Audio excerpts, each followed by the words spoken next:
Hubiera sido mejor poner la clase de Natalia de último, pero bueno, ya, así fue como fue. Y bueno, no olviden el ensayo final y yo cuando tenga las notas, les envío un correo a todos y todas las informaciones de las notas. Sí, Juan Diego. Profe, sí, es que a mí me quedó una duda con el tema de la fecha de entrega del ensayo. O sea, ¿se puede entregar en el transcurso del día sábado o el día sábado, digamos, a la hora que empieza, o sea, a las 12 de la noche, ya tiene que estar entregado? Uh,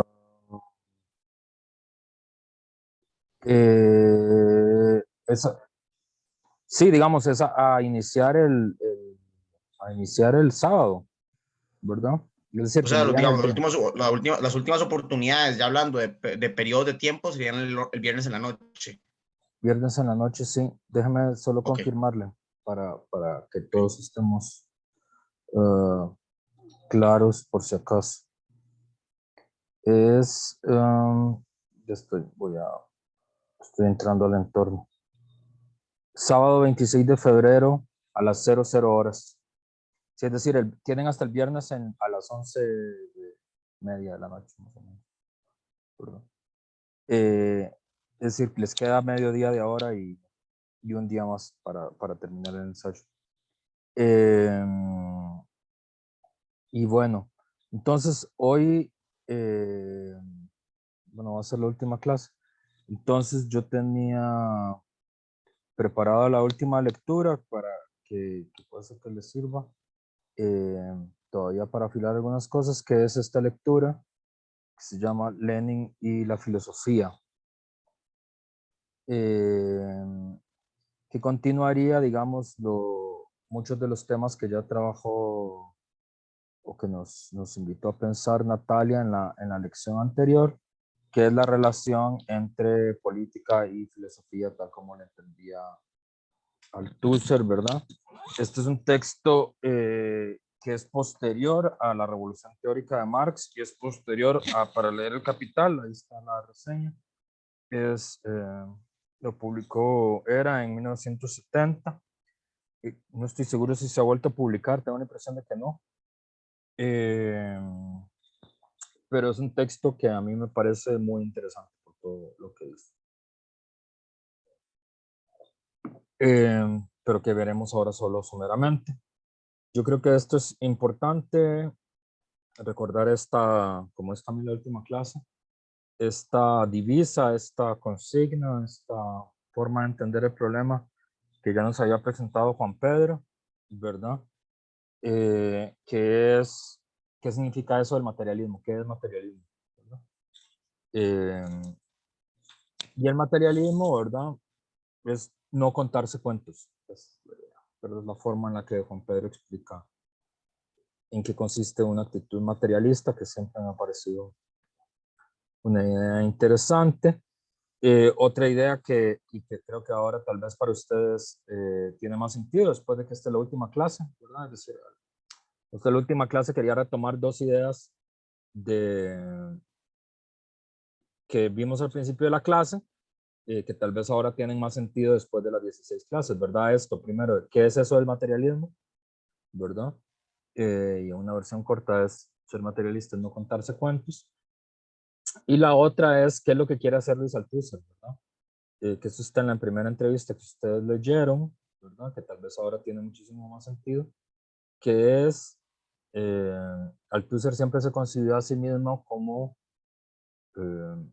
un comunista que hace filosofía o como un comunista que hace intervenciones en filosofía, ¿verdad? Más que un filósofo comunista, que parece un juego de palabras, pero no lo es. Eh, y, eh,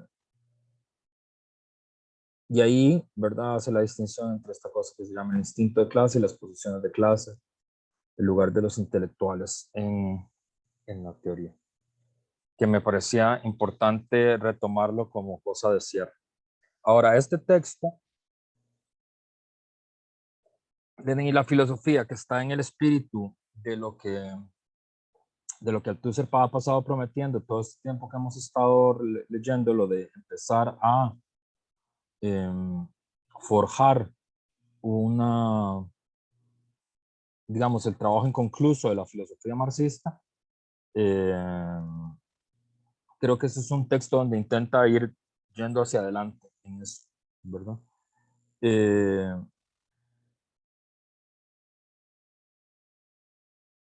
Ahí primero creo que es importante hacer un contexto sobre de qué está hablando él, ¿verdad? En ese texto que se llama Lenin y la filosofía. En el texto él sobre todo hace una referencia a un libro de Lenin de 1908 que se llama Materialismo y Empiriocriticismo, ¿verdad?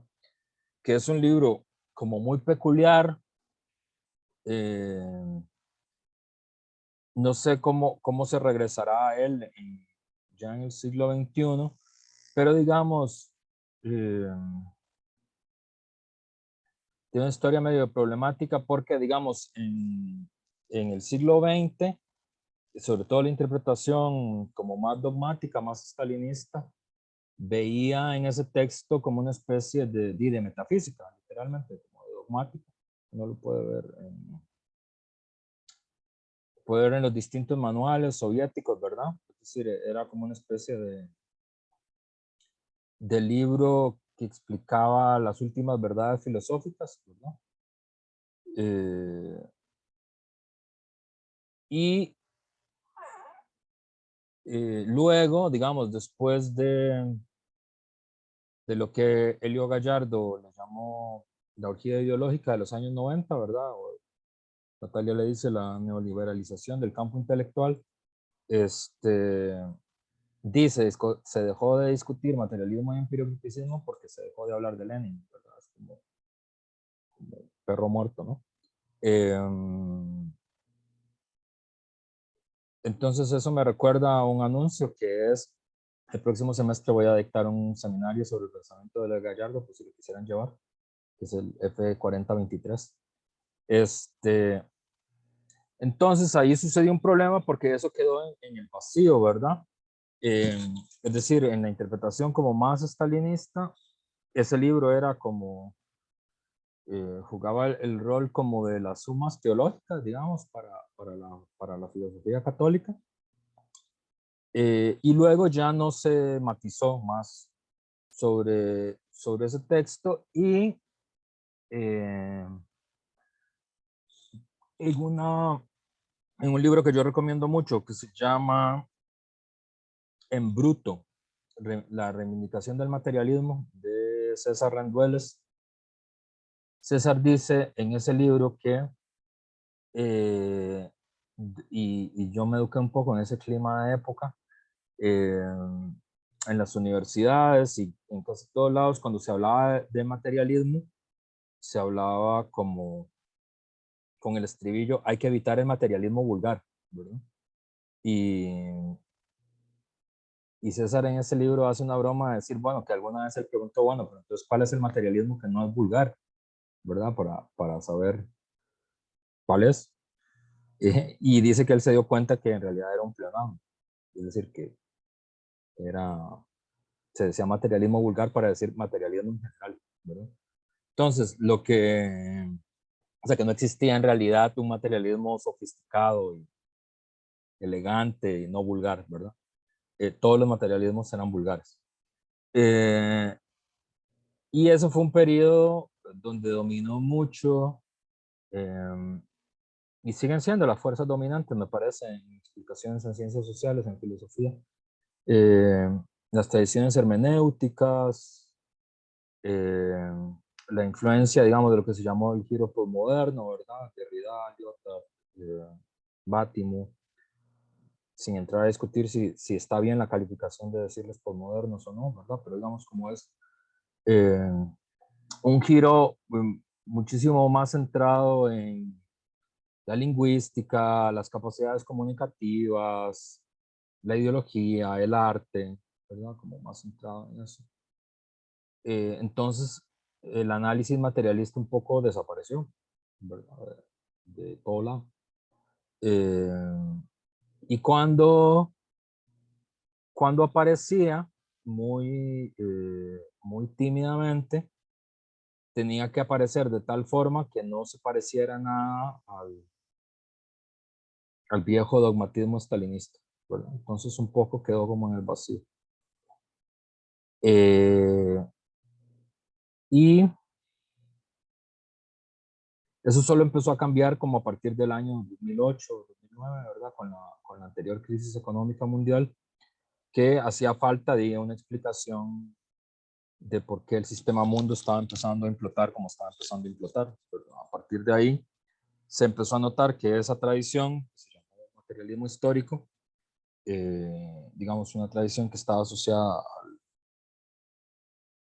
al análisis de las contradicciones, digamos, venidas de la economía política, venidas de la forma en la que los seres humanos producimos y reproducimos nuestra vida material y cómo eso aparece sobredeterminado en el mundo de las instituciones políticas y de la conciencia. Eso empezó a aparecer, ¿verdad? Pero eso no ha significado que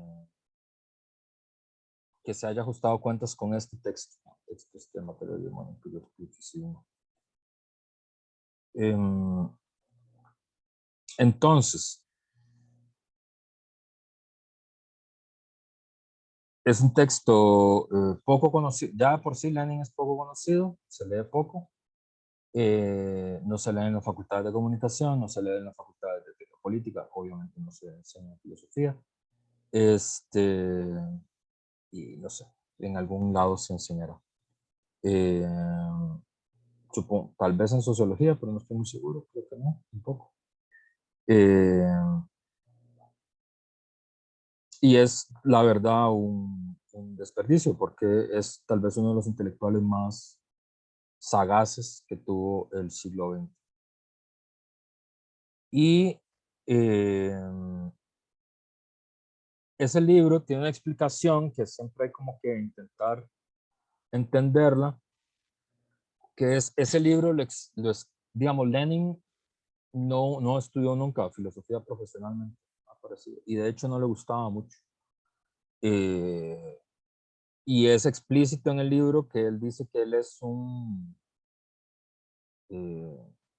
digamos, un debutante, una persona que apenas ha leído filosofía, está aprendiendo a leer filosofía y eso. Y sin embargo escribe este volumen larguísimo que se llama Materialismo y Criticismo, que es un texto muy difícil de leer, no es un texto fácil. Y en general Lenin no es fácil de leer, ¿verdad? Humberto Eco dice en El péndulo de Foucault que todo el mundo hace la broma que uno puede leer Marx, pero solo se puede estudiar Lenin. Marx escribe bien y uno podría leerlo porque escribe bonito y eso, y es verdad, Marx escribe muy bonito. Además bueno, él quería dedicarse a la literatura, nunca lo logró. No es muy bueno como escritor de poesía y esto, pero sí tenía una educación muy clásica y muy cuidada, digamos, de la escritura, ¿verdad? Lenin no tiene eso, y dicen la chismografía oficial, no, las biografías, dicen que ya a partir de 1917, que son los textos que ya se entienden más de Lenin, que son más claros para leer, como El Estado y la Revolución, eso es porque Lenin los escribía, pero Radek los revisaba. Radek es un periodista, un muy buen periodista. Entonces como que le revisaban los textos. Pero si uno ve los textos primeros de él, son difíciles, densos, enredados, muy interesantes, pero difíciles, densos, enredados. Eh, y ese es más denso todavía. Entonces, ¿por qué escribe eso? Y aquí es donde viene el asunto, que es la primera parte que es interesante. Tres fuentes es bonito. Sí, es sencillo, pero bueno, es un panfleto, ¿verdad? Digamos, los textos así como El quehacer o El desarrollo del capitalismo en Rusia son textos que no son fáciles de leer.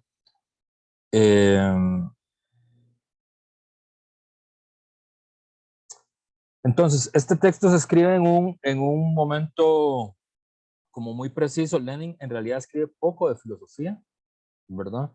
Porque el autor que se dedicó a la crítica filosófica, digamos, a la defensa filosófica del marxismo y que entendió el marxismo como una continuación del materialismo ilustrado, es un autor que se llama Jorge Plejánov, que es el maestro de Lenin, digamos, es una generación anterior a Lenin, que ese sí no se lo lee nadie en ningún lado, eh, aunque los libros ustedes lo pueden buscar en la biblioteca.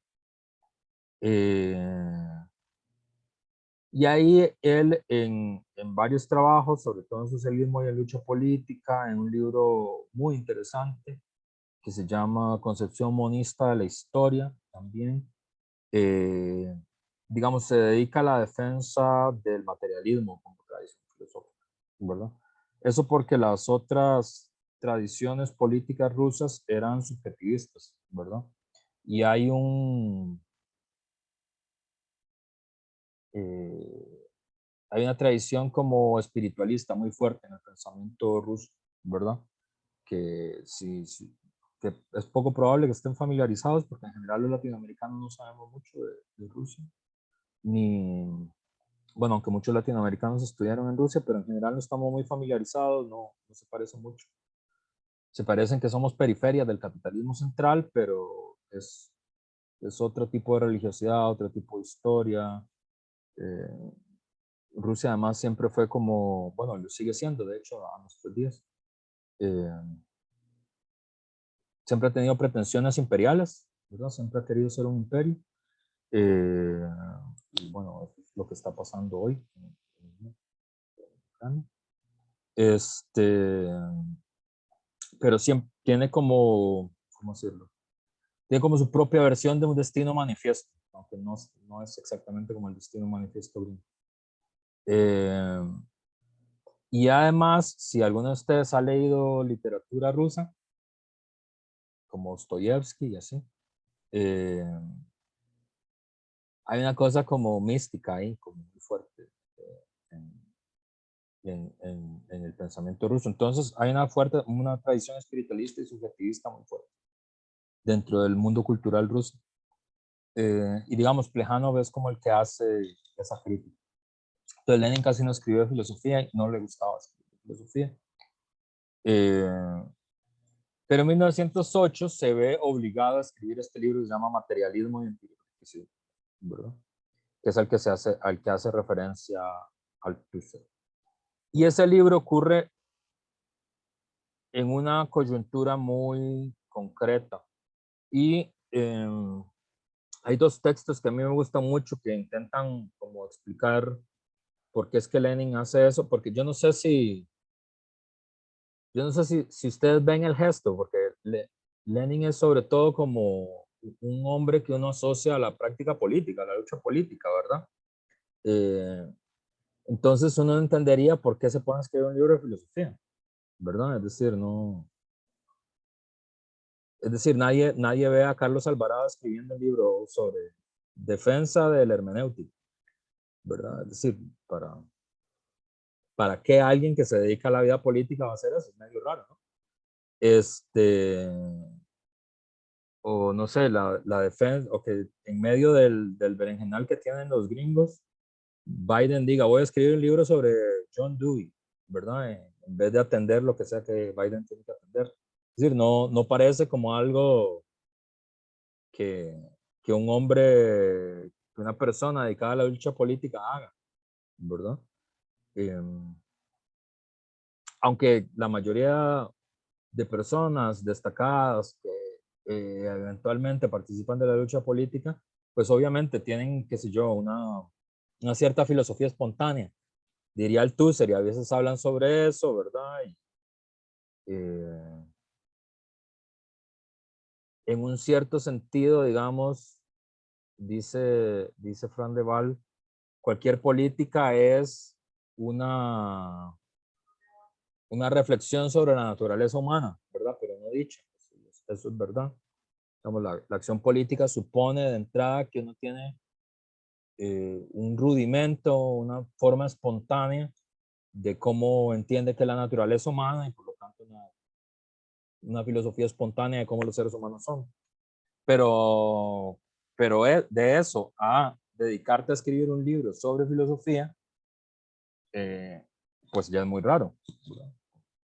O sea, la gente que se dedica a la política escribe como otras cosas, ¿no? Pues escribe textos políticos, textos de teoría política. Los mejores entre ellos escriben sus memorias, ¿verdad? Que ya se supone que, como ustedes podrán notar, en nuestra vida política nadie escribe sus memorias, así que no son ni siquiera los mejores entre ellos, ¿verdad? Entonces, es raro que alguien quiera hacer eso, ¿verdad? Alguien además tan dedicado a la vida política práctica, pero además en las circunstancias en las que lo hace, ¿verdad? Porque en 1908 recién había, digamos, ya visto en perspectiva, ya había sido derrotada la primera revolución rusa. La revolución rusa son tres revoluciones en realidad, la de 1905, la de febrero de 1917 y la de noviembre de 1917. En realidad son tres revoluciones.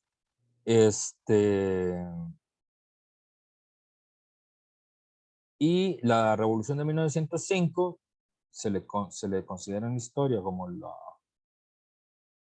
ensayo general de la primera revolución rusa.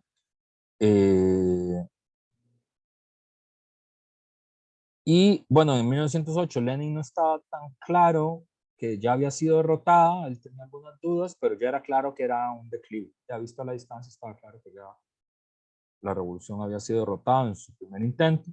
Eso no estaba tan claro para los actores del momento, pero estaba claro que venía un declive significativo de los mejores años de la revolución, que fueron 1905 y 1906. Es una época de reacción. Ya había ocurrido el golpe de Estado de 1907, que había disuelto la Duma, el Parlamento, que había instaurado una Duma más conservadora. Y en medio de ese proceso, y bueno, además, como si fuera poco, ese retroceso ocurre en un momento de dispersión y de desorganización, digamos, del Partido Obrero Socialdemócrata, ¿verdad? Es decir, el partido se le estaba haciendo aguas a Lenin en ese momento y casi llega a desaparecer. Estuvo un paso de desaparecer. Entonces, más raro aún, ¿verdad? Porque alguien que está siendo perseguido, que está viviendo en la clandestinidad, que está sufriendo los avatares de la derrota, que siempre son muy ácidos, que además su gran obra, que es la organización política, se está desbaratando a pedazos, ¿verdad? Y se está quedando cada vez más solo. Y en medio de eso se pone a escribir un libro de filosofía, ¿verdad? Es decir, es un comportamiento muy raro. Todo el mundo pensaría que es un comportamiento como de alguien muy loco o de alguien que que no está bien, nada más. Me parece un comportamiento racional. Y sin embargo, él lo hace. Y eso es lo que yo creo que primero hay que entender de por qué es que él hace eso. Y tiene que ver con una lucha política al interno del mismo partido bolchevique. Porque al interno del mismo partido bolchevique había una fracción política con la que Lenin estaba enfrentado, que se llamaban los otsovistas, los boicoteadores, los liquidadores. Sí, los otzobot significa retirada, los que están a favor del retiro, los boicoteadores. Que lo que sostenían es que los bolcheviques no deberían participar en el parlamento, porque era un parlamento reaccionario y controlado por el zar. Y asociados a eso estaban dos intelectuales, bueno, varios intelectuales, pero dos que van a ser muy famosos, Lunacharsky, que va a ser el secretario de Educación del futuro gobierno bolchevique, era un intelectual así como muy sofisticado, y Bogdanov, que es alguien que si Netflix supiera más de la historia del bolchevismo, debería hacer una serie sobre él, porque es un tipo muy gracioso, que es un médico que que fue un médico así top, digamos, de los médicos soviéticos, murió en una forma muy literaria porque murió haciéndose su propio trasplante de sangre, porque estaba estudiando no sé qué cosa sobre el funcionamiento de las plaquetas. Y además escribió la primera novela utópica soviética que se llama Estrella Roja, que está traducido al español, que es una novela sobre cómo va a ser la Unión Soviética en el año 2050, ¿verdad? Y cómo va a ser los viajes a Marte y todo ese tipo de cosas. Un tipo muy, digo, no sé, muy loquillo, muy simpático, me parece. Y además de ese enfrentamiento con Lenin, tiene otro enfrentamiento famoso que se llama el enfrentamiento del Prolet Culture, del enfrentamiento de la cultura proletaria, en el año 22. Entonces, estos intelectuales, primero, políticamente eran izquierdistas, ultraizquierdistas, digamos, estaban a favor de no participar en el Parlamento. Ahí ya había una diferencia política con Lenin, pero en medio de eso, estos autores, que son Lunacharsky, Bogdanov y otro menos famoso que se llama Bazarov, escriben un libro que se llama Ensayos sobre el marxismo, donde dicen que el marxismo está bien, ¿verdad? Como teoría política, pero que hace falta modernizar primero con la nueva revolución filosófica que hay en curso, sobre todo con los aportes de Ernest Mach, que si ustedes no lo ubican, pero Ernest Mach es un físico muy famoso en el mundo de la física, pero también que además de físico escribió libros sobre filosofía, y se le considera el inventor del empiriocriticismo.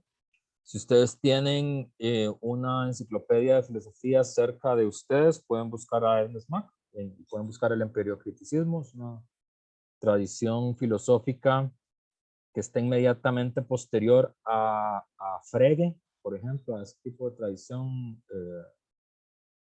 como más lógico-positivista, ¿verdad? Es decir, es más, es como el camino que lleva hacia el Círculo de Viena. Todavía no es el Círculo de Viena, pero digamos, es como la gente que da pasos firmes hacia el Círculo de Viena.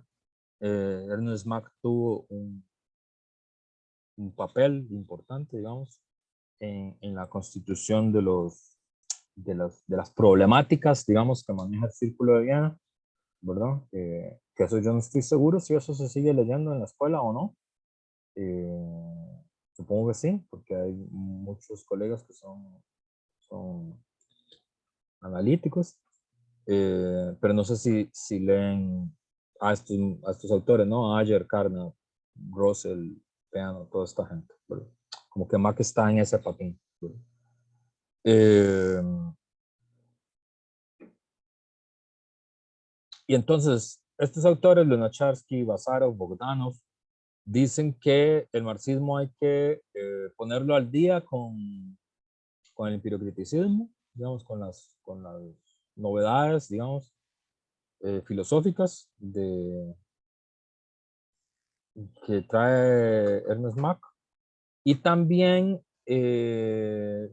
sobre todo Lunacharsky, va a defender la idea del socialismo como mito, ¿verdad? Que es la idea él le va a decir los constructores de Dios,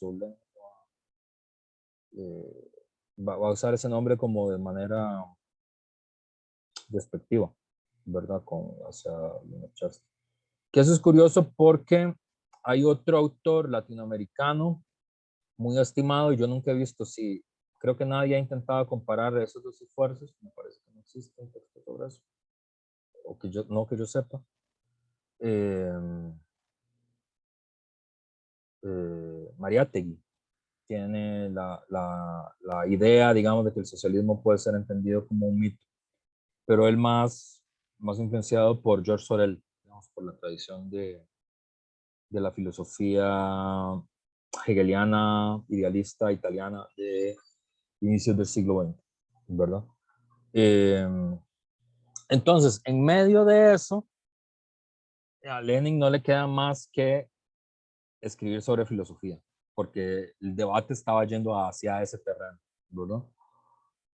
Y él se resistió mucho, le parecía que no era necesario, finalmente lo hizo, empujado por las circunstancias, eh, y se considera, junto con la ideología alemana, con el anti-Düring, con este materialismo y criticismo, como los textos donde podría estar la filosofía marxista, textos marxistas en filosofía, ¿verdad?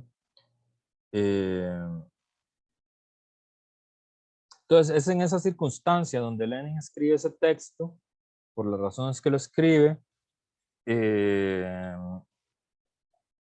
y también yo creo que eso habla mucho de la actitud que tiene,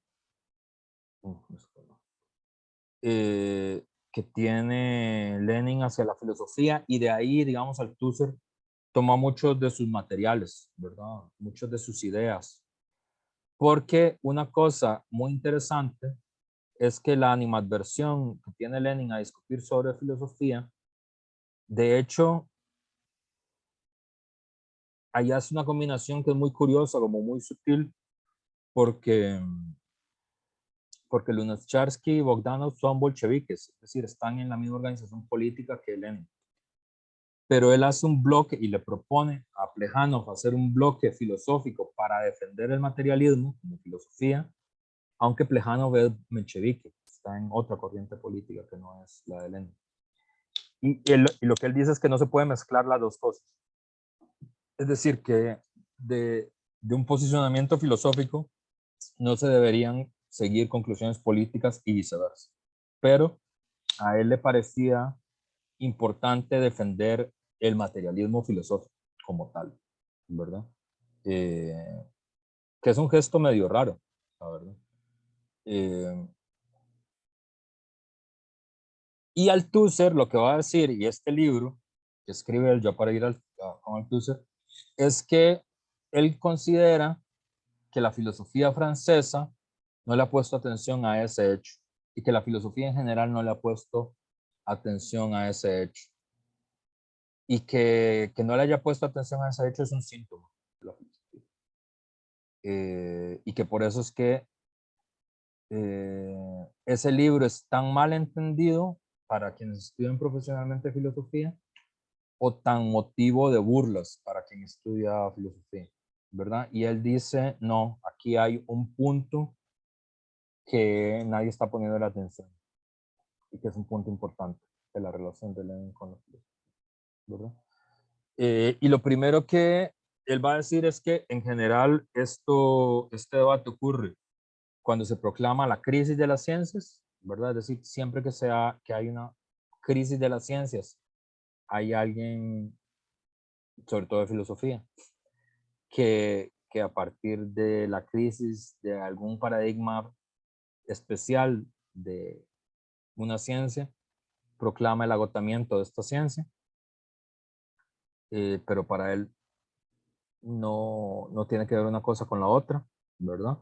Que es este señalamiento que nos hacía Natalia en la clase anterior, ¿verdad? De tener cuidado, o que pareciera que Althusser lo que siempre nos pone en guardia es evitar la unilateralización de las relaciones entre ciencia, filosofía y política, ¿verdad? Parece que ese trípode en el que está la clave de las posibilidades de transformación no se puede anular mutuamente uno al otro, ¿verdad?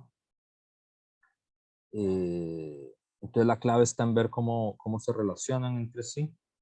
En este caso estábamos en un momento de señalamiento de crisis de las ciencias, que es 1908, y que es una casualidad porque efectivamente es un periodo, yo no sé si algunos de ustedes estudian historia de las ciencias, historia del pensamiento, pero esos años, digamos, de 1900, sí, digamos, 1900, un poquito antes, sí, 1900, 1901, 1902, o sea, como esos 10 primeros años del siglo XX, son los años que desde el punto de vista del pensamiento son un terremoto, ¿verdad? En la historia de la humanidad, a ese periodo se le conoce como la Belle Époque, la época bella, porque luego viene la guerra, entonces esa es la época fea, ¿verdad? Eh, y es un periodo, Alain Badiou habla sobre esto en El Siglo, que es un texto que a mí me gusta mucho. Eh, o sea, muchas de los saberes científicos que nosotros creíamos más arraigados entran en crisis en ese periodo, ¿verdad? Es un periodo de la historia de la humanidad que es muy difícil encontrar comparación con nada parecido a esos 10 años, ¿verdad? Lo único que se parece a eso es la época clásica del mundo griego, es decir, la época de Pericles, ¿verdad? La época heroica del pensamiento griego, y tal vez el Renacimiento, y poco más, es decir, hay que hacer un esfuerzo así muy grande en la historia de Occidente, supongo que en la historia de Oriente habrá momentos similares, pero digamos, en la historia de Occidente, para uno encontrar algo parecido a eso, porque si ustedes se fijan, entre 1900 y 1908, primero se da la crisis de la física moderna, ¿verdad? En 1905 es el ensayo de Einstein sobre la relatividad, ¿verdad? Es la crisis de la lógica moderna, es el descubrimiento de la lógica moderna, ¿verdad? De Peano y de Frege. Es el descubrimiento de la matemática moderna, ¿verdad? Es el fin de la matemática euclidiana y el inicio de la matemática de Riemann y de Cantor. Es el inicio de la psicología moderna, ¿verdad? Es el descubrimiento de Freud y de las teorías del inconsciente en ese periodo. Es el periodo de las vanguardias artísticas, digamos, de la crisis del arte. Es el periodo del descubrimiento de la política como tal, de Alain Badiou. Es el momento en que Lenin escribe El quehacer. Es el momento del descubrimiento de la música dodecafónica, también, en ese periodo. Es decir, no, es difícil que uno encuentre un periodo así en la historia del pensamiento, ¿verdad? Eh, y digamos, eso tiene un efecto ahí en la filosofía. ¿Sí, Juan Diego? Sí, pero bueno, la pregunta que voy a hacer no sé si es un toque rara, pero cualquier cosa está en todo su derecho de decirme esa pregunta, está mal planteada, no se puede responder o qué pregunta más tonta. Es que, digamos, lo que estaba pensando conforme usted exponía esta crisis, digamos, de las ciencias que se da en estos años, es que una de las grandes banderas que tuvo el marxismo, o por lo menos así lo creo yo, durante sus primeros años, era la certitud que tenía en tanto ciencia, ¿verdad? Y en eso Althusser es muy enfático, ¿verdad? No solamente digamos, Marx y Engels, bueno, especialmente Engels, ¿verdad? Con ese carácter científico del marxismo, sino después, digo, todavía en Althusser uno ve esa defensa del cientificismo del marxismo. Y ante esta coyuntura en que se demuestra que estas ciencias están en crisis, ¿verdad? Que todo eso que se creía como certero dentro de ellas no lo es, ¿cómo responde el movimiento obrero a nivel mundial? Bueno, especialmente en Rusia en este caso, ¿verdad? Que era donde se estaba gestando pues, la primera revolución socialista, bueno, sí, la Comuna de París, pero eso es otra cosa, ¿verdad? ¿Cómo se responde a esta crisis de las ciencias cuando básicamente se podría decir que se había puesto en crisis aquello que le daba más peso y más credibilidad al movimiento, que era el carácter científico del marxismo?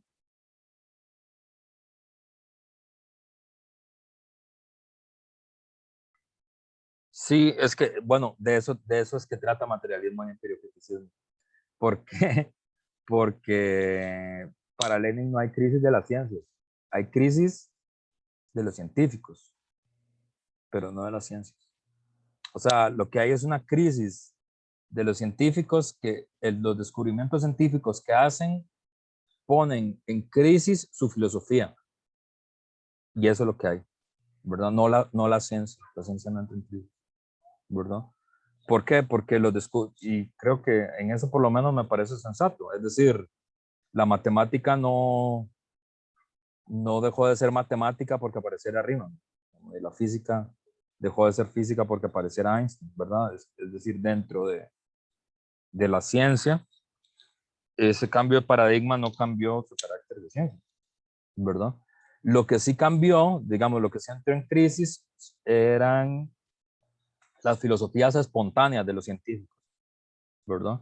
Y eso produjo, por un lado, como dice el mismo texto, el regreso a viejos temas empiristas y viejos temas formalistas, que para Lenin siempre han sido adversarios del materialismo, y de hecho, esa es la apuesta. Yo no sé si ustedes están familiarizados con esa parte de la historia de la filosofía, pero digamos, el lógico positivismo es una apuesta por la formalización del pensamiento, ¿verdad? Eso es como, pero no digan esto en los pasillos de la U. Si yo digo, no, bueno, mi opinión, que puede ser contrastada y probablemente polemizada por mis colegas que creen otras cosas, pero mi opinión es que toda la gracia del positivismo lógico, y que luego eso se desarrolla más con Quine y con toda esa tradición de pensamiento, es reducir el pensamiento al lenguaje, ¿verdad? ¿Verdad? Es decir, la hiperformalización del lenguaje para volverlo unívoco. Ese es el proyecto. Y bueno, por ahí va Quine, y me parece que por ahí va Russell, y por ahí va Ayer y eso, ¿no? Es decir, construir una física de lo social, ¿no? Ese es el proyecto de ellos. Y esa tradición es una tradición empirista, formalista y idealista, ¿verdad? Que es contraria al materialismo. Y que en nuestros días más bien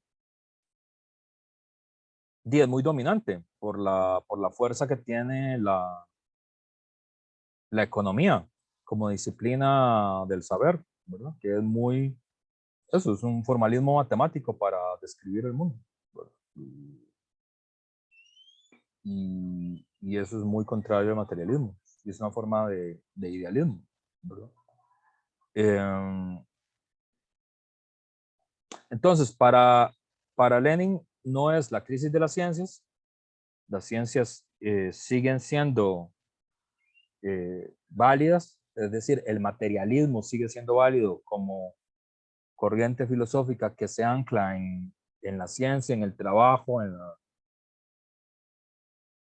la eso, y él ve un peligro muy grande en las derivas empiristas y formalistas, en las derivas idealistas. ¿Por qué? Porque ve un peligro muy eso, porque no puede ser uno empirista y formalista. O sea, ¿qué tiene? O sea, que uno podría decir que tiene que yo sea empirista y formalista si estoy de acuerdo con lo que el partido bolchevique diga y haga. Lenin tendría que dejarlo uno en paz, ¿no? Y sin embargo, escribe 400 páginas para decir que uno está bien. Y yo no sé si ustedes saben eso, pero eso es muy gracioso porque Otto Neurath, no sé si lo ubican, es uno de los nombres propios importantes del Círculo de Viena, junto con Ayer y Carnap y Russell, ¿verdad? Otto Neurath fue parte de la República Socialista de Baviera, en Alemania, que fue un intento de URSS en Alemania, digamos, pero nada más que no llegaron a triunfar en toda Alemania, sino que solo en Baviera, un único lugar donde, digamos, quienes estaban a favor de la democracia soviética, digamos, es que no era el Partido Comunista, era un ala del Partido Comunista, que se llamaba el Partido Comunista Obrero, como ultraizquierdista. O bueno, pasó a la historia como ultraizquierdista, es el ala de Ruth Fisher. Y bueno, él fue parte de eso y fue combatiente de la democracia soviética y era comunista, y estaba a favor de los soviets y hizo parte de una pequeña república soviética y era lógico positivista, ¿verdad? Uno de los nombres propios importantes del lógico positivismo. Entonces uno diría, ¿qué es la necesidad de Lenin? ¿Para qué seguir con eso? Si que tiene que ser alguien formalista y empirista, ¿verdad? Que es un poco como lo ve uno, ¿verdad? en el sentido de que uno tiene muchos colegas que tienen distintas posiciones filosóficas a las que uno tiene, pero eso no quiere decir que uno no tenga, qué sé yo, un acuerdo político práctico de algún tipo con ellos, como que uno no mezcla esas dos cosas, ¿verdad? Y sin embargo, para Lenin hay una cosa que uno nota desde muy temprano, y es su tesis, ¿verdad? Hay dos puntos. Uno, que eso es un punto que nosotros, digamos, nosotros que estudiamos filosofía, siempre hemos defendido, y es un punto con el que él se enfrenta, que es que la filosofía divide.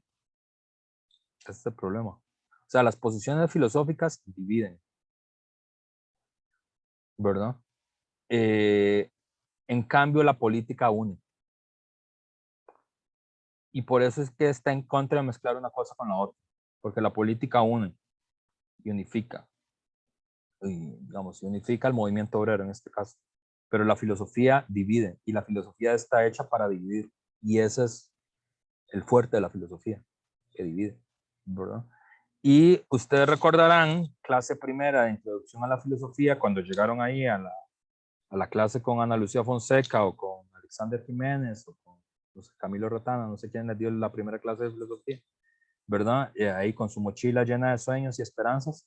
Y en la primera clase les dicen, bueno, filosofía, ¿qué es la filosofía? La filosofía es el paso del mito al logos, ¿verdad? La primera clase, así, el 8 de marzo, en estudios generales o en la clase de secundaria, cualquiera que sea su primera clase de filosofía. Y efectivamente es el paso del mito al logos. Y el logos divide y el mitos une. La gracia del mitos, eso lo vimos cuando empezamos a ver a Althusser, es que la fuerza de la religión es que religa, que unifica, ¿verdad? Eh, en cambio, la filosofía divide. Interesante. Ese primer punto. Entonces, Lenin no quiere entrar en una discusión filosófica, que quería como que la discusión se quedara restringida al terreno de la política, y sin embargo, da un paso para ahí. Pero él se da conciencia de este primer hecho brutal, ¿verdad? Que habría que decir esto. La filosofía divide. La filosofía no está hecha para unificar. Para unificar está otras cosas. Está el mito, está la política. El mito tiene la desventaja de que es irracional. La política puede ser irracional también, pero puede no serlo, ¿verdad? Y esa es la apuesta de Lenin, que haya una política racional, una política apoyada en la ciencia, ¿verdad? La idea. Bueno, es la pretensión del materialismo. Y además, este texto para Althusser, aquí ya estamos entrando en Althusser, a él le parece que es muy importante por eso, porque se da cuenta de ese hecho brutal. ¿Y por qué? ¿Y por qué ese hecho es brutal? Porque a mí me parece, aquí hay varias cosas que están asociadas a la historia de la filosofía que a mí me parecen muy importantes. Uno, que tiene una cierta relación de parecido con los orígenes de Marx. Yo cuando leo el texto de Althusser me recuerdo mucho su misma disertación sobre el joven Marx, pero ya en otro periodo histórico, en el sentido de que muchas de las razones por las cuales Marx escribió lo que escribió cuando era joven, que eran, digamos, que fueron sus manifiestos filosóficos, es que Alemania era una sociedad donde no se había conquistado la libertad de conciencia, ni la libertad de palabra, ni la libertad de expresión. Entonces, las discusiones políticas aparecían escondidas en forma de filosofía, ¿verdad? Y aquí parece que se repite otra vez, es, digamos, detrás de un debate que parece filosófico, muy abstracto, ¿verdad?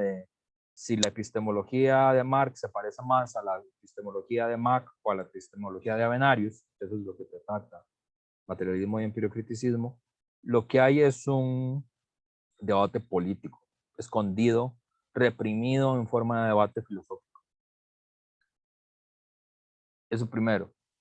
Segundo, retoma una cosa que ya la filosofía reaccionaria católica le había dicho a la filosofía ilustrada, en el sentido de que las pretensiones de la filosofía de querer cambiar el mundo eran ilusas. Esto lo dice Daniel de Bonald, creo que me parece, que es un filósofo tradicionalista católico. A propósito de Hegel y de Kant y de Schelling, perdón, no Kant, no.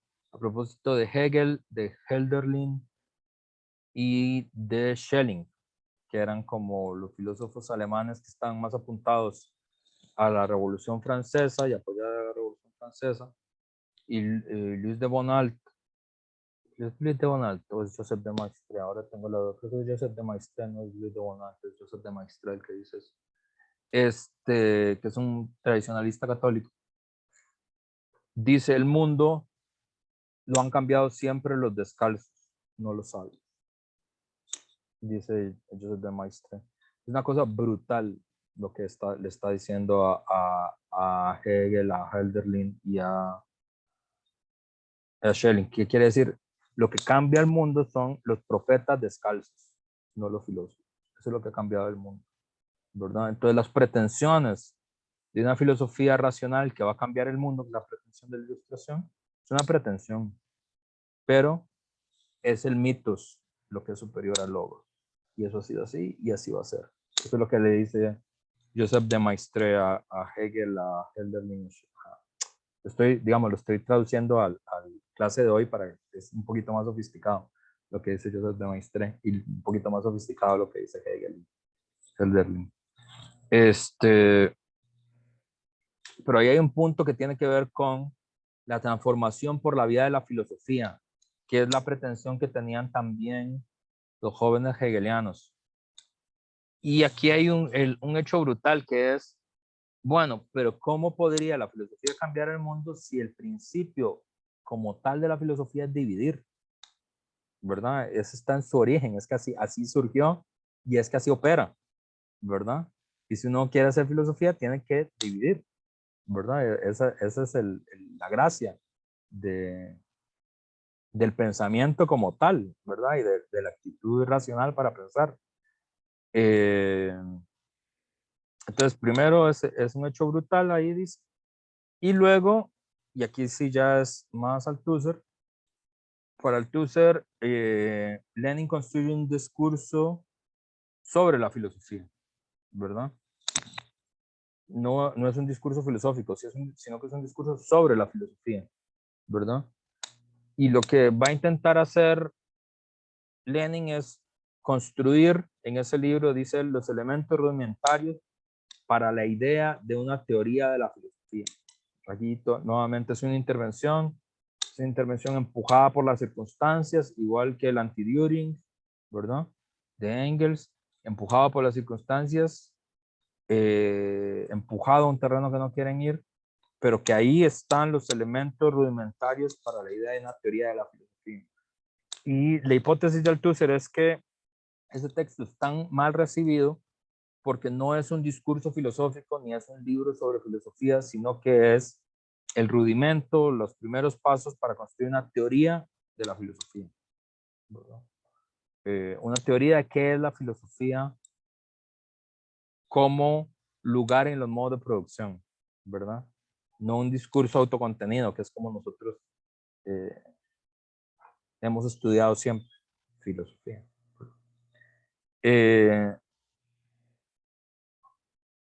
Es decir, Lenin hace un esfuerzo por construir una teoría no filosófica de la filosofía.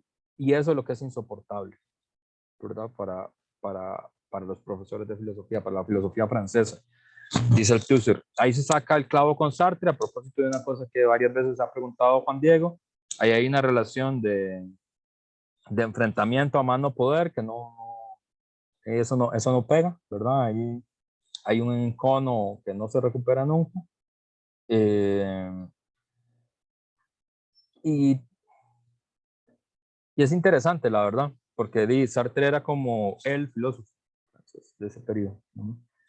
Eh, entonces, a Althusser le parece mala fe el ataque de Sartre a Lenin y a Engels, ¿verdad? Le parece que justamente no se da cuenta del síntoma que está haciendo, que es el desprecio que tiene por Lenin. Sartre es porque Lenin ha dado en la piedra de toque de lo que es insoportable para la filosofía universitaria. Y aquí va a ser la tesis fuerte de él, que es que todo lo que tiene que ver con la política puede ser por mortal para la filosofía. Pues la filosofía vive de aquello, ¿verdad? Entonces la filosofía vive de la política y la política en sentido fuerte puede ser mortal para la filosofía, ¿verdad?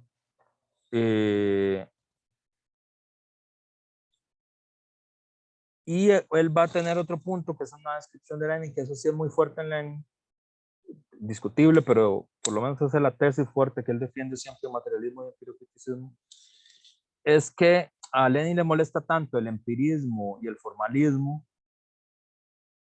porque él considera que son formas de idealismo y el idealismo en el fondo siempre es eso también lo dice Althusser, ustedes creo que ya lo leyeron en Iniciación de Filosofía para no filósofos.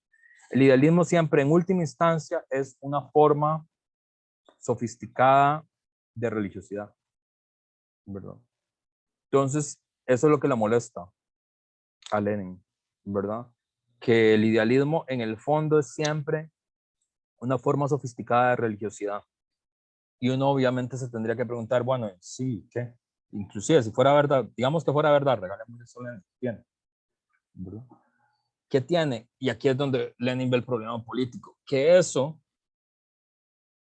en países del capitalismo avanzado, que ya han conquistado su carácter republicano, su carácter de democracias burguesas, que ya han separado la iglesia del Estado, puede ser una cosa inofensiva y no relevante, como, como en la filosofía francesa, ¿verdad? Que efectivamente hay muchas corrientes, muchos intelectuales subjetivistas, idealistas, ¿verdad? Bergson, para decir uno. Pero el Estado francés ya está separado de la iglesia. Y la vida social y civil francesa es una vida social secular, digamos, de la modernidad burguesa. Eso en Rusia no ha ocurrido. En Rusia sigue siendo una sociedad no secularizada, una sociedad profundamente cruzada por la superstición, ¿verdad? Absolutamente supersticiosa, cruzada por supersticiones que además devienen muy rápidamente en irracionalismos y prácticas sociales reaccionarias, ¿verdad? Como el antisemitismo, que era muy normal en Rusia hasta nuestros días, de hecho, sigue siendo bastante normal. Por ejemplo, Putin es muy antisemita en general, pero, digamos, la práctica de progromos antisemitas fue una cosa muy normal en Rusia. Eh, y la iglesia y el Estado siguen siendo lo mismo en Rusia. Rusia seguía siendo una sociedad donde la cabeza de la iglesia era el zar y la iglesia ortodoxa era una iglesia de Estado, con una burocracia de Estado, ¿verdad? Pagada por el Estado. Entonces, claro, ese problema, que era un problema como filosófico para Lenin, tenía unas implicaciones políticas muy importantes en Rusia. Y eso explica por qué eh, en general no solo los marxistas rusos, sino todas las corrientes de izquierda rusas, ¿verdad? Inclusive los anarquistas, por ejemplo, por más diferencias políticas que tuvieran, estratégicas que tuvieran entre ellos, todos eran filosóficamente materialistas, todos, todos, todos, todos. De hecho, Bakunin también era la defensa de un materialismo filosófico así muy, muy crudo, de hecho, muy parecido al de la Ilustración francesa. que eso lo pueden leer en los textos filosóficos de Bakunin, está en la biblioteca. Entonces, y tiene que ver con eso, ¿verdad? Tiene que ver con que en Rusia eso seguía siendo un problema. La superstición seguía siendo un problema. La superstición no era una cosa como algún tipo de espiritualidad profunda de algunos grupos de la sociedad civil, sino que era el día a día de la vida de los rusos, ¿verdad? Entonces, claro, ahí la defensa de los valores ilustrados y los valores materialistas para Lenin tenía una importancia política de primerísimo orden. Rusia no se podía saltar esa etapa, nada más, porque o sea, Rusia no había llegado ni siquiera al periodo espiritual de la Reforma Alemana, o sea, no había llegado espiritualmente ni siquiera al siglo XVI, ¿no? Ni siquiera había logrado separar la iglesia del Estado, ¿verdad? O ni siquiera había logrado un tipo de espiritualidad moderna, digamos, burguesa, moderna, sino que era una espiritualidad supersticiosa, de Estado, con íntimos vínculos con la monarquía. ¿Verdad? Eso es. Entonces, claro, para él, la teoría del materialista es un arma universal contra la fe, ¿verdad? La filosofía idealista para él siempre es, en última instancia, alguna forma de religión. Y va a llegar a la conclusión, y esto es lo interesante, aquí termino la clase para que ya terminemos nuestra sesión. Para él hace falta estudiar filosofía para encontrar el camino correcto. En filosofía él llega a la conclusión de que sí, que se necesita seguir un buen camino en la filosofía.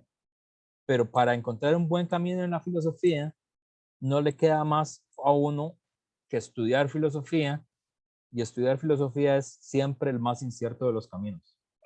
¿Perdón? Estoy dando clase. Muy bien, ya casi termino. Perdón, cosas de la vida moderna de los papás. Entonces, él dice, hay que seguir un buen camino en filosofía. Para el Tusser, materialismo y empiricriticismo es los elementos rudimentarios de qué debería ser un buen camino en filosofía. Pero aparece, y aquí podría encontrar uno una conexión con otras tradiciones filosóficas, por ejemplo, con Ludwig Wittgenstein, con el segundo. Pero para hacer eso, para encontrar un buen camino en filosofía, no queda más cosa que estudiarlo. Y estudiar filosofía es un camino incierto, porque uno no sabe a dónde va a llegar, ¿verdad? Y de hecho voy a utilizar este término, ¿verdad? El camino incierto, eh, para poder llegar a él, ¿verdad? Eh,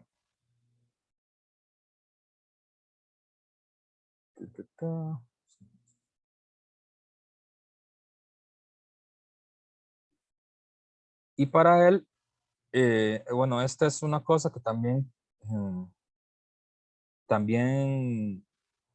otros autores como Fran de Waal, que ya cité, como Madison tiene una frase que es muy parecida a esta que dice Lenin, ¿verdad? Que dice Althusser, que dice Althusser y Lenin.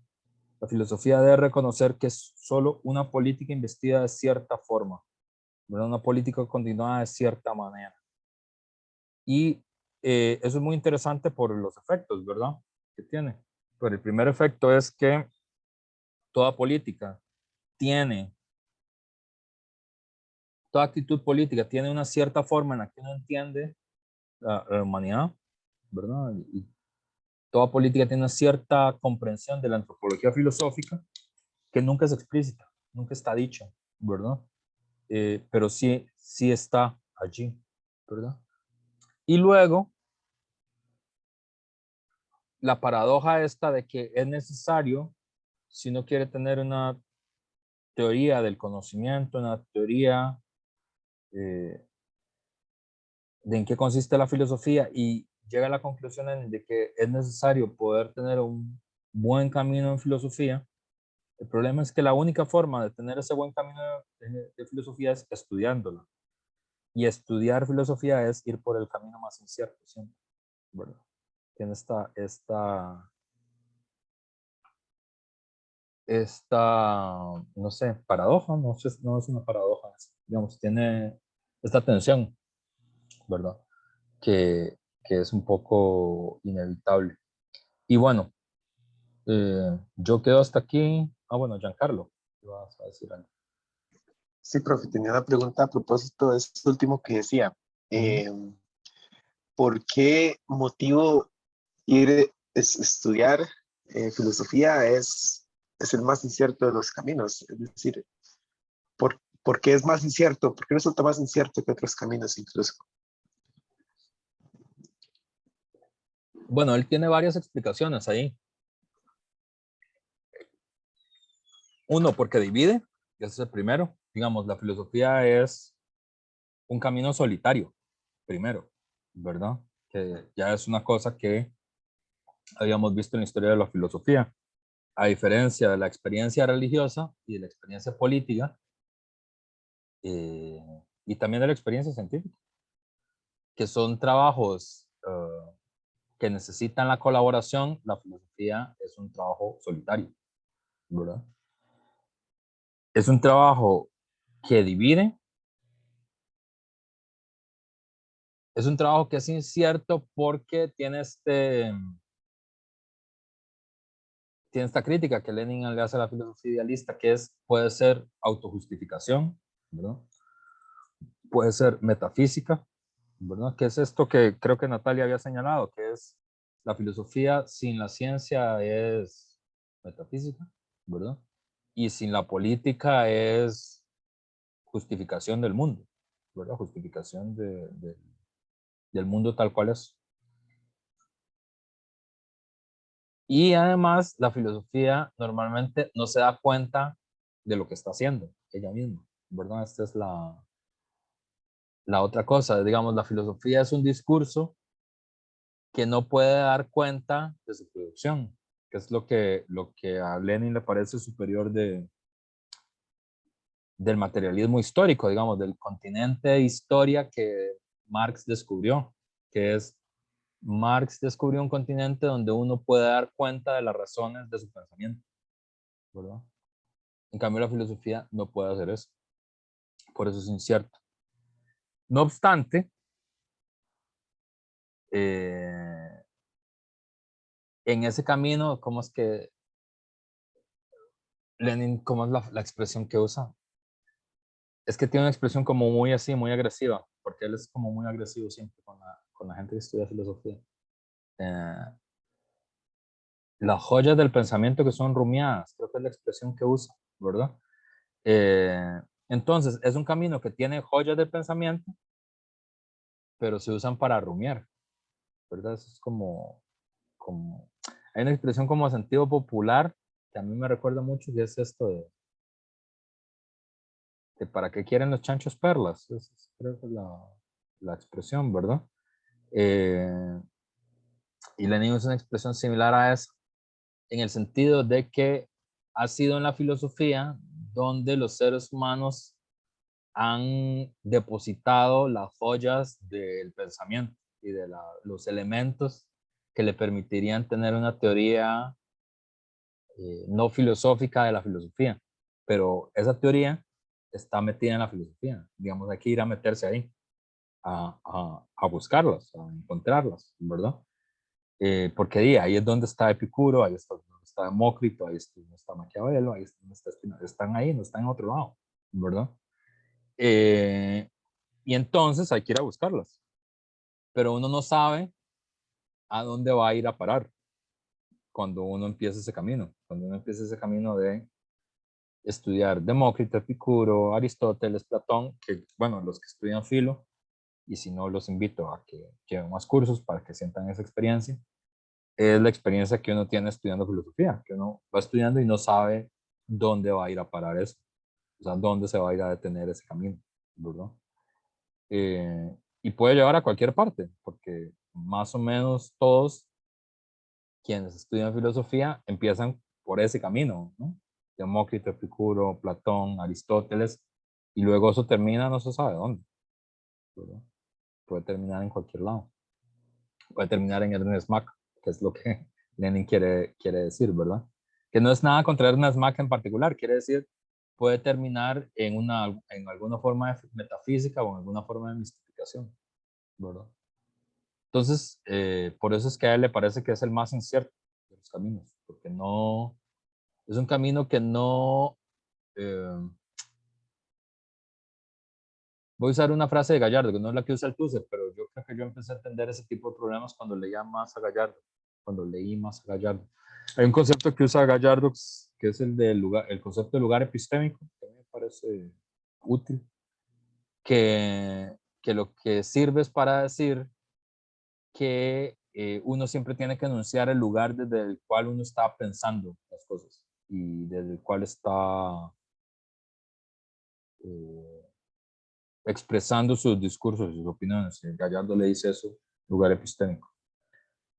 Althusser no tiene ese concepto, pero sí tiene el concepto de el materialismo histórico comprendido como la ciencia de la producción de conocimientos, ¿verdad? ¿Y cuál es la ventaja de eso? Que usted puede decir desde dónde y cómo es que usted está produciendo ese conocimiento y para qué, ¿verdad? Y eso es transparente. En cambio, en filosofía eso no es transparente. No es transparente de dónde viene ese discurso, no es transparente de por qué ocurrió, no es transparente de para qué ha aparecido, tampoco es transparente hacia dónde se va a dirigir ello. O si es transparente que ese discurso se iba a dirigir hacia allí, no es transparente saber si llegó a lo que se supone que tenía que llegar. Por eso es que le parece el más incierto de los caminos, ¿verdad? Pero la única forma de llegar a donde queremos es transitarlo. Es muy interesante. Pues la metáfora que él usa es como la metáfora de un bosque tupido. Es la metáfora esa es la sensación que a mí me queda siempre que leo el libro es que la metáfora es como la metáfora de alguien que quiere llegar a alguna parte, pero la única forma de llegar a alguna parte es atravesando el bosque y el bosque no tiene camino. Digamos, el bosque es como un bosque virgen, ¿verdad? Entonces, uno puede abrir nuevos caminos, pero uno no sabe a dónde va a llegar el camino, ni sabe cuándo va a salir, ni sabe si va a salir, ni sabe si ese camino es el más sensato o el más insensato, ¿verdad? Entonces, esa metáfora me parece muy poderosa, es muy interesante. Sobre todo porque, digamos, refuerza esta relación con la política, ¿verdad? Siempre Althusser va a estar meditando sobre esta relación ciencia, filosofía, política, ¿verdad? Y para él ese camino es más incierto, por ejemplo, que el camino de la política, es más transparente el camino de la política. No es transparente del todo, es bastante opaco en muchas cosas, es más transparente. La filosofía es más incierta, pero inevitable, es la cosa. ¿Verdad? O sea, no se puede evitar atravesar el bosque. No sé si te respondo, Giancarlo. Sí, claro, profe. Sí, mami, muchísimas gracias. Ok. Bueno, entonces, son las 3:20. Yo voy a hacer una clase corta, ya se hizo más larga, porque además muchos de ustedes están terminando el ensayo, pero yo no quería dejar de discutir este texto. Y bueno, además, quería agradecerles mucho por llegar hasta el final del curso, por hacer el esfuerzo. Han sido un grupo extraordinariamente participativo, no es demagogia de mi parte, porque si no fueran participativos no lo diría. No se los agradecería. Siempre es muchísimo mejor para un profesor cuando un grupo pregunta mucho. En el caso de ustedes preguntan mucho, son preguntas muy interesantes, muy difíciles. Espero que les haya podido responder. Cuando me preguntaron, por lo menos quiero que se lleven la idea de que ha sido un esfuerzo honesto de mi parte, intentar responderles las dudas que ustedes tenían. Y bueno, y agradecerles porque sin ustedes este curso habría sido imposible, ¿no? Si ustedes no hubieran matriculado y hubieran llevado hasta el final del curso, no habría ocurrido. Y bueno, hace mucho tiempo no se abría el curso. Entonces, y era una cosa que yo quería hacer desde hace rato y nunca me había terminado de decidir hacerlo porque porque nunca encontraba ni el tiempo, o la fuerza o la intención. Hay muchas razones por las que uno no hace cosas que debería hacer, o por simple vagancia también. A veces uno no hace las cosas solo porque es muy vago, que también puede pasar. No es una gran excusa, pero puede pasar. Pero bueno, ya que se dieron las condiciones, el tiempo, los recursos y los estudiantes y las estudiantes, agradecerles ese chance. Ojalá que les haya gustado, ojalá que los pueda ver en otras clases, en otros cursos, y ojalá los pueda ver en otras clases, en otros cursos en la universidad, ya en el campus, el próximo semestre, que esperamos poder volver a vernos todos y todas.